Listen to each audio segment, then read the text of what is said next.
할렐루야. 보고 싶었습니다. 우리 이제 청년들도 이렇게 11시 같이 오게 되니까 더 이제 자리가 꽉 차는 것 같고 보기가 좋습니다. 휴가 나온 또 민간인 아닌 인간도 있습니다. 그렇죠? 이렇게 또 휴가 나와서도 놀러 가지 않고 주의를 사모하는 마음이 참 아름답습니다. 우리 옆에 분들에게 이렇게 인사합시다. 보고 싶었습니다. 진심이시죠? 그래요. 오늘은 우리 사람에 대해서 주의 말씀을 가지고 함께 은혜를 나누고자 합니다. 우리는 지금 그 어느 때보다 인간의 가치를 최고로 여기는 인본주의 시대에 살고 있습니다. 그러나 저는 그 어느 때보다 이 시대가 인간의 존재 가치를 제대로 모르고 있다고 생각합니다. 어디 한번 생각해 봅시다. 인간이 최고라는 이 사상은 인간을 가장 높은 위치에 올려뒀습니다. 그런데 그 인본주의 속에 하나님의 자리가 없어졌습니다. 그리고 이렇게 위대한 인간이라고 하는 자들을 통해서 그들의 지혜와 힘이 이 세상을 아름답고 행복하게 만들 거라고 여깁니다. 인간의 힘으로 유토피아를 완성할 수 있을 거라고 생각하지요. 그러나 이게 얼마나 큰 착각이며 오류인지는 인간의 역사가 증명하고 있습니다. 인간은 단 한 번도 자기가 만든 결과물로 온 세상을 구원했던 적이 없습니다. 인간의 평등을 노래했던 사회주의의 실체는 이미 그 허술함과 속임수가 만천하에 드러나고 말았습니다. 우리가 그토록 지향하는 민주주의는 어떻습니까? 개인의 자유를 극대화했지만 정녕 진정한 자유를 누리는 개인은 찾아보기가 어렵습니다. 자본주의는 어떻습니까? 돈 때문에 인간이 얼마나 더럽고 무서워질 수 있는지 오늘날 우리가 여실히 보고 있습니다. 아무리 좋은 약을 개발해도 그 약으로 고칠 수 없는 질병은 끊임없이 생겨나고 있습니다. 그토록 첨단 기술이 발달하여 인간의 생활을 편리하게 만들지만 웬일인지 우울증 환자는 갈수록 늘어만 갑니다. 인간의 가치를 하나님 자리까지 올려놓고 전능자가 될 것처럼 여긴 인간들의 현 주소가 이렇습니다. 그리고 이 인본주의의 실체를 뒤집어 보면 실상은 더 비참하기만 합니다. 몇 가지 예를 들어볼까요? OECD 국가들 중에 자살률 1위인 나라가 어딘 줄 아세요? 네, 안타깝게도 우리나라입니다. 무려 12년 동안 줄곧 불명예스러운 1위를 차지하고 있어요. 1등을 너무 좋아해도 탈입니다. 왜 이렇게 되었을까요? 여러 가지 이유를 댈 수 있겠지만은 결론적으로 자신의 존귀한 가치를 모르기 때문입니다. 얼마나 존귀한지, 인간이 얼마나 진짜로 그 가치가 어떻게 되는지를 존재를 잘 모르는 거예요. 이 인본주의 시대에 정작 내 자신이 얼마나 존귀한지를 모르고 스스로 비참하게 여기기 때문에 이런 일들이 일어나는 거예요. 어디 이뿐이에요? 최근에 하루가 멀다 하고 듣는 강력 범죄들 뭡니까? 살인. 왜 이렇게 끔찍한 범죄를 저지릅니까? 인간의 가치를 우습게 여기는 거예요. 다른 사람을 내 필요를 위해서 손쉽게 이용하는 일회용품 정도로 여기는 거예요. 자기의 기분과 감정을 위해서 다른 인간을 장난감 정도로 여기는 겁니다. 오히려 개나 고양이 같은 반려동물만도 못한 대접을 받고 있어요. 가족 간에 일어나는 살인은 또 왜 이렇게 많습니까? 가장 아껴주고 사랑해줘야 하는 공동체가 가족 아니에요? 그런데 가족끼리 이러면 인간은 대체 어디에 가서 자신의 가치를 인정받고 존중받을 수 있고 사랑받을 수 있겠습니까? 모순도 이런 모순이 없는 거예요. 인간의 가치를 가장 존중하려고 그 어느 때보다 몸부림치는 이때, 그 어느 때보다 인간의 가치가 초라해지고 있습니다. 왜 이런 일들이 생길까? 그건 우리 인간이 어떤 존재인지를 제대로 알지 못하기 때문이에요.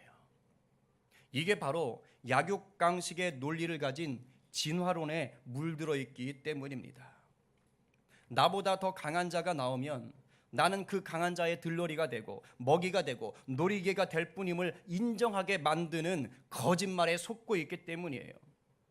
내가 누군가보다 더 높이 올라가면 올라갈수록 전능자가 될 수 있다는 유혹에 속고 있기 때문입니다. 우리는 오늘 본문을 통해 우리의 생각을 바꾸지 않으면 안 됩니다.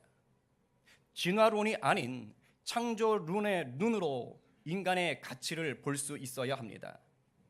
그럴 때에만 인간의 참된 존재의 가치를 알 수 있습니다. 하나님께서 창조하신 인간이 얼마나 존귀한지, 동시에 또한 얼마나 연약한지를 분명히 알아야 합니다. 그럴 때만이 우리는 이 세상에서 교만해지지도 않고 비참해지지도 않을 수 있습니다. 우리 잘 듣고 깨달아서 우리의 참 가치를 찾아 진정한 행복을 누리시기 바랍니다. 한번 옆 사람에게 인사하겠습니다. 우리의 참된 가치를 찾읍시다. 그런 은혜의 시간 될 줄로 믿습니다. 그렇다면 우리가 우리의 참된 가치를 찾기 위하여서 알아야 되는 것은 무엇인가? 그 첫 번째는 하나님은 인간을 창조의 활용점정이 되게 하셨다라는 뜻입니다. 활용점정, 무슨 뜻인지 아세요? 설명해 드립니다. 걱정하지 마십시오. 활용점정, 용을 그리고 눈동자를 마지막에 찍는다라는 말이에요. 비유하면 어떤 일의 가장 중요한 부분을 완성시킬 때 쓰는 말입니다. 하나님의 인간 창조는 바로 이와 같은 중요성을 가지고 있어요. 오늘 본문을 통해 보았지만 하나님은 인간을 가장 마지막에 창조하셨습니다. 그런데 첫째 날부터 창조되어진 결과들을 보면 하나님께서 무언가를 준비하고 계셨다는 것을 알게 됩니다. 지난주에 창조의 흐름을 말씀드렸습니다. 나누고 채운다라고 말씀드렸지요. 첫째 날부터 셋째 날까지는 하나님이 그 혼돈과 공허의 틀을 나누시고 형태를 잡아 가셨어요.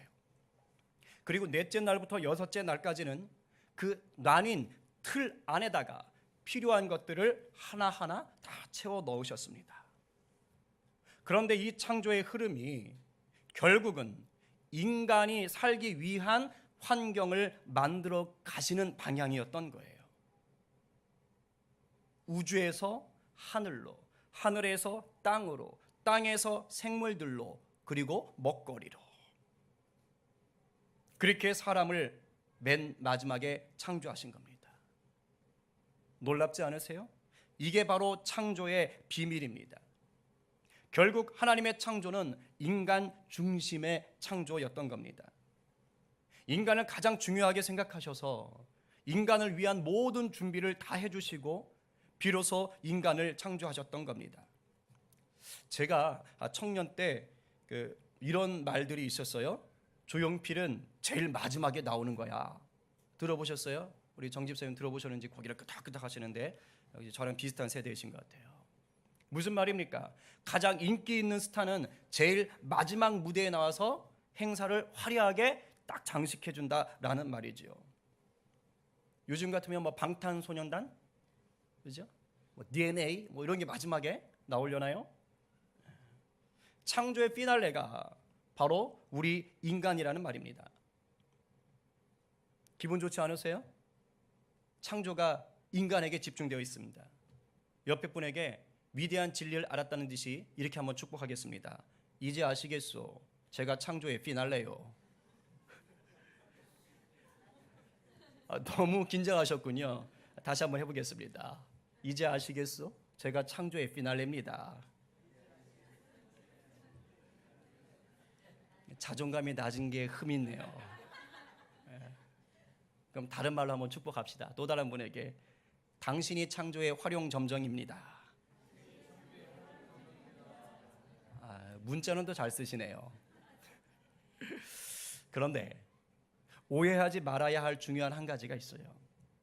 인간이 아무리 창조의 피날레고 창조의 활용점정이라고 해도 인간은 하나님이 만든 피조물일 뿐이에요. 인간은 결코 하나님보다 높아질 수 없습니다. 그런데 인본주의가 이걸 놓친 거예요. 쥐나론의 양육강식은 이런 걸 모릅니다. 그래서 어떻게 됐어요? 인간이 한껏 교만해졌습니다. 능력도 안 되는데 하나님 자리에 덜컥 올라가 앉은 겁니다. 그거 아세요? 무식하고 능력도 없는 사람이 회사의 CEO가 되면 어떻게 되는지 당해보셨습니까? 직원들이 죽어납니다. 그리고 그 회사는 문 닫습니다. 피조물인 인간이 하나님 자리를 넘보고 창조세계의 CEO가 되면 결과는 뭘까요? 멸망이에요. 인간은 하나님보다 높아질 수도 하나님을 무시해서도 안 됩니다. 나의 가치를, 나의 존재를 제대로 인정받고 누리려면 내가 있어야 할 자리를 제대로 알아야 하는 거예요. 치과 의사가 산부인과에 가서 진료하겠다고 하면은 자기의 능력과 자기의 가치를 발휘할 수 있습니까? 큰일 납니다. 물고기가 물을 떠나면 물고기의 가치는 그 순간 끝나는 거예요. 우리는 하나님 안에 살 때, 하나님 안에 머물 때 가장 제대로 된 가치를 누릴 수가 있는 겁니다. 우리가 창조주 되신 하나님을 위해 살 때 우리의 가치가 가장 위대하게 발휘될 수가 있는 거예요. 내 존재가 머물러야 할 곳을 분명히 알아서 온전한 창조의 활용점정이 되시기를 간절히 축복합니다. 두 번째로 우리의 참된 가치를 찾기 위해 우리가 알아야 할 것은 뭐냐? 하나님은 인간을 동역자로 삼으셨다라는 거예요. 동역자로 삼으셨다. 바로 이게 인간을 창조의 활용점정이 되게 하신 이유입니다. 바로 저거예요. 왜 인간을 이토록 중요하게 여기셨는가? 그것은 하나님께서 창조하신 이 세상을 우리에게 다스리도록 위임하기 위해서요. 우리 인간을 하나님의 동역자로, 파트너로 세우신 겁니다. 그래서 인간을 제일 마지막에 창조하시기도 했지만 또한 인간을 창조하시는 방식 역시 so special, 아주 특별했습니다. 기존의 다른 창조와 달랐어요. 22절, 24절, 25절의 창조를 보게 되면 다른 생물들을 창조하실 때는 다 종류대로 만드셨다 이렇게 되어 있어요. 종류대로, 종류대로, 종류대로. 그러나 사람은 그렇게 만들지 않았습니다. 우리 26절, 27절 말씀 감격의 참 목소리로 다시 한번 읽어보겠습니다. 하나님이 시작. 하나님이 이르시되 우리의 형상을 따라 우리의 모양대로 우리가 사람을 만들고 그들로 바다의 물고기와 하늘의 새와 가축과 온 땅과 땅에 기는 모든 것을 다스리게 하자 하시고 하나님이 자기 형상 곧 하나님의 형상대로 사람을 창조하시되 남자와 여자를 창조하시고 아멘. 이 말이 뭡니까? 극단적으로 말하면 종류대로 종류대로 종류대로 만들었던 다른 모든 생물들은 마치 공장에서 기계로 물건 찍어내듯이 그렇게 만들어진 것이라고 비유될 수 있다면 인간은 그게 아니라는 거예요. 우리가 흔히 얘기하던 대로 걸작품, 작품으로 만들었다라는 겁니다. 그게 바로 26절, 27절의 말씀이에요. 우리가 우리의 형상을 따라 우리의 모양대로 하나님의 형상대로 남자와 여자를 창조하시고 남자와 여자 창조에 대한 것은 다음 주에 좀 더 깊이 살펴보기로 하고 오늘은 하나님의 형상대로 우리가 만들어졌다라는 것을 좀 나누도록 하겠습니다. 많은 학자들은 이 하나님의 형상, 하나님의 모양이라는 것에 대해서 의미가 다르지 않다라고 얘기합니다. 그래서 27절에 그냥 하나님의 형상 하나만 나오는 것이죠. 그렇다면 우리가 하나님의 형상을 닮았다. 하나님 우리를 하나님의 형상대로 창조했다라는 게 무슨 의미일까요? 저는 어릴 때 외모가 닮았다라는 건 줄 알았습니다. 몸매가 닮았다는 건 줄 알았습니다. 네, 조금 크면서 생각해 보니까 아무리 생각해도 그건 좀 어색해요. 왜냐하면 만약에 얼굴이 닮고 몸매가 닮았다면 나중에 천국에 갔을 때 하나님은 천국에 있는 사람 수만큼 계셔야 되는 거예요. 진철이의 닮은 하나님, 누구 닮은 하나님, 누구 닮은 하나님, 누구 닮은 하나님 다 그렇게 계셔야 되는 거예요. 이 말은 그런 뜻이 아닙니다. 우리 인간이 하나님의 형상대로 창조되었다라는 말은 외모나 얼굴이 닮았다는 말이 아니고 세상을 창조하시던 하나님의 그 사랑과 열정이 인간에게 그대로 부어졌다 이 말이에요. 하나님의 그 사랑의 마음, 그 사랑으로 빚으시던 그 열정과 그 성품들이 인간에게 그대로 부어졌다라는 겁니다. 좀 더 이해하기 쉽게 제가 예화 하나를 말씀드리겠습니다. 저희 집 얘기입니다. 양해하고 들어주십시오.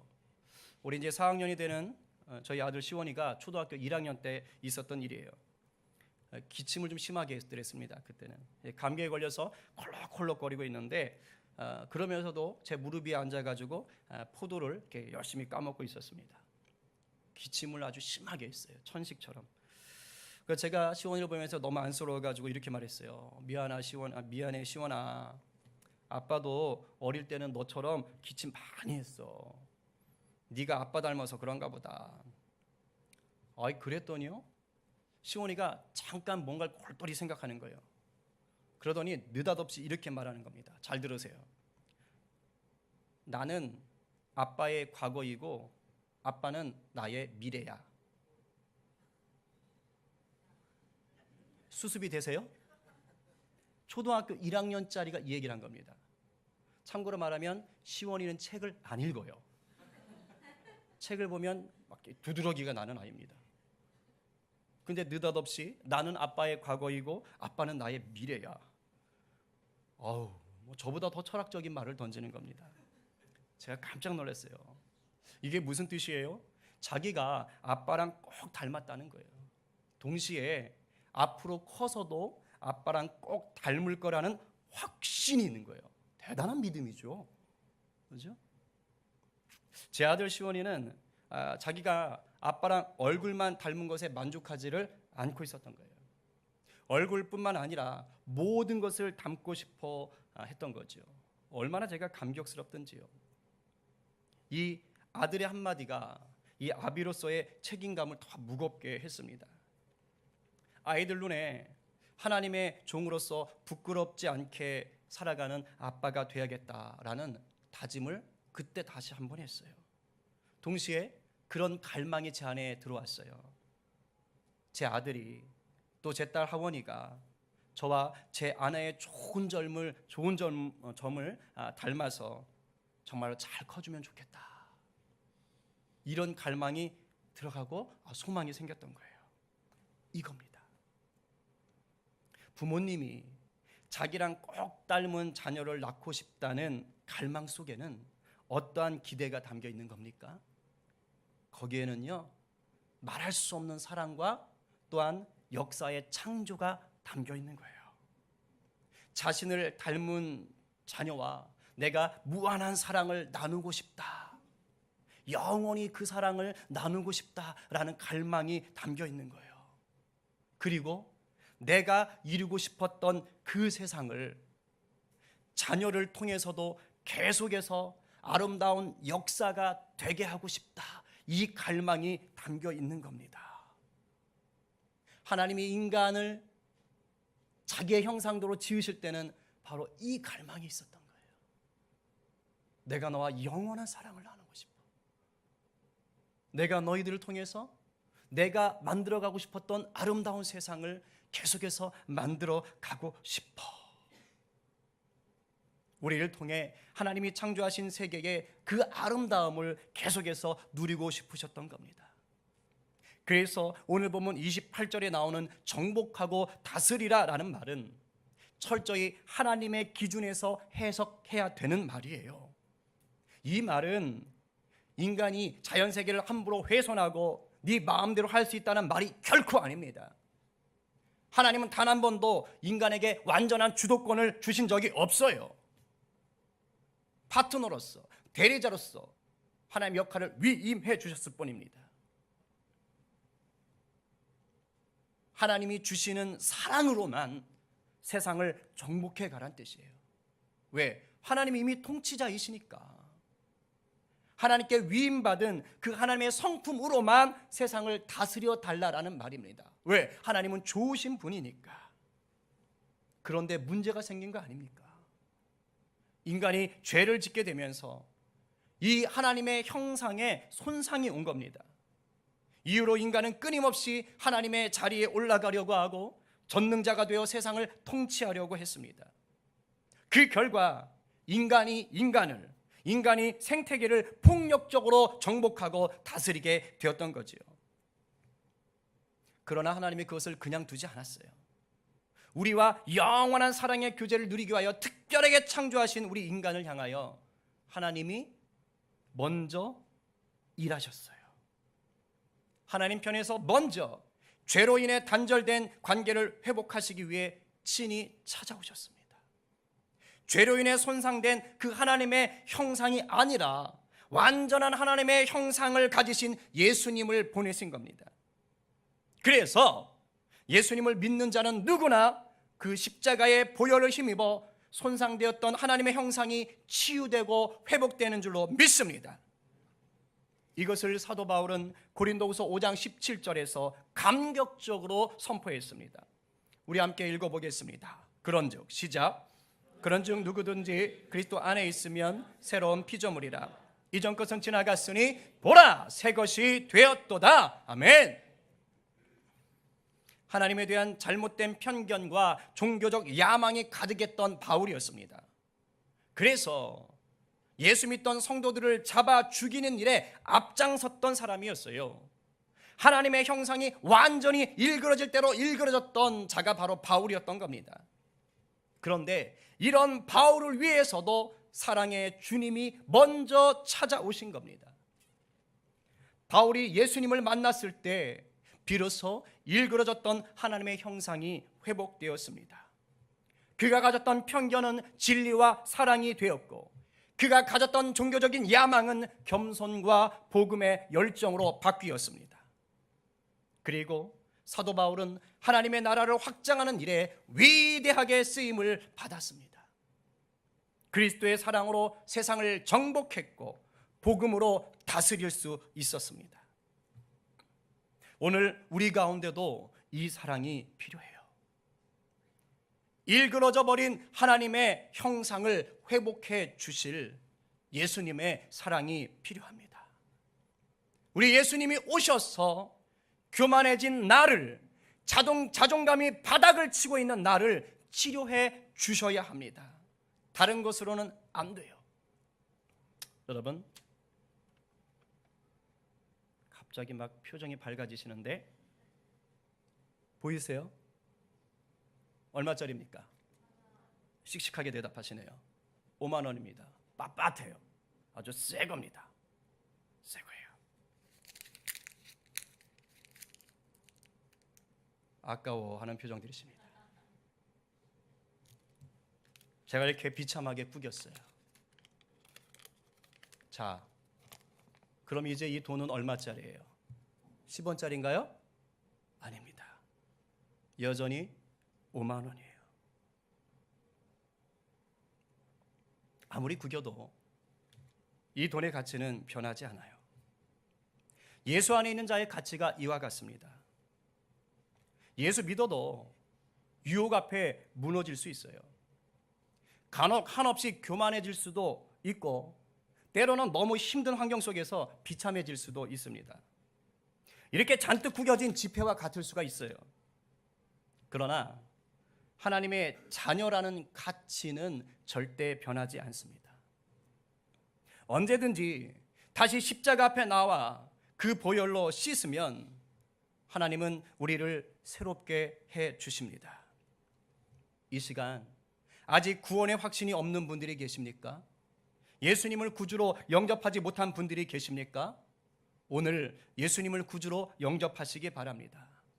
그러면 내 안에 일그러진 하나님의 형상이 회복되어지고 나는 존귀하고 위대한 가치를 지닌 하나님의 자녀로 다시 태어나게 될 것입니다. 구원의 확신은 있지만은 삶의 유혹과 고난으로 인해서 마치 구겨진 지폐처럼 일그러져 버린 하나님의 자녀가 있습니까? 다시 우리의 형상을 회복해 주시는 예수님 앞으로 나오시기 바랍니다. 나를 무기력하게 만들고 실패자로 몰아가는 마귀의 속임수에 놀아나지 마세요. 이집트를 나온 이스라엘 백성들이 40년 동안 광야 생활을 했어요. 방황했죠. 그들은 그 40년 동안 방황하면서도 때로는 교만했고 때로는 배고프다며 불편하다며 비참하다며 울부짖었습니다. 그러나 하나님은 그들을 그 40년 동안 내버려 두지 않고 그 품에 안고 지켜주셨습니다. 만나와 메추라기로 먹이셨고 구름기둥과 불기둥으로 보호하셨습니다. 그래서 신명기 32장 10절에서는 이렇게 말씀하고 있습니다. 같이 읽어보겠습니다. 시작. 여호와께서 그를 황무지에서 짐승이 부르짖는 광야에서 만나시고 호위하시며 보호하시며 자기의 눈동자같이 지키셨도다. 아멘. 하나님이 자기 백성으로 삼으신 이스라엘을 자기의 눈동자같이 지키셨다는 겁니다. 자기의 눈동자라는 게 뭡니까? 바로 나의 형상같이, 나의 형상으로 생각하고 지키셨다는 거예요. 예수님을 구주로 영접한 모든 자들은 영적인 이스라엘입니다. 하나님의 백성, 하나님의 자녀란 말이에요. 예수님 안에 있으면 하나님이 우리를 자기의 눈동자처럼 살피시고 지켜주신다는 겁니다. 물론 아직도 이게 심정적으로 마음에서 믿어지지 않아서 반항하고 싶은 성도들이 있을 겁니다. 왜 하필 저예요? 대체 나한테 왜 이러시는 거예요? 그렇게 반항하고 싶은 분들이 있을 수도 있어요. 근데 그거 아십니까? 여러분들이 그렇게 부르짖을 때마다 하나님은 더 큰 목소리로 여러분들에게 이렇게 외치고 있는 거예요. 네가 내 사랑이니까, 내 자녀니까, 내 형상이니까 내가 너를 더 아름답게 다듬고 있는 거다. 오늘 예수님이 이 자리에 먼저 찾아와 계세요. 그리고 우리 안에 손상되어진 하나님의 형상을 회복해 주시길 원합니다. 이것이 회복되지 않고서는 이 세상에서 여러분들이 진정한 가치를 누릴 수도 없고 진정한 가치를 창출해낼 수도 없어요. 아름다운 세상은 하나님 안에서 예수 그리스도의 능력을 힘입을 때만 만들어질 수 있습니다. 이것을 갈망하며 우리 시간 간절히 좀 찬양하고 기도하도록 하겠습니다.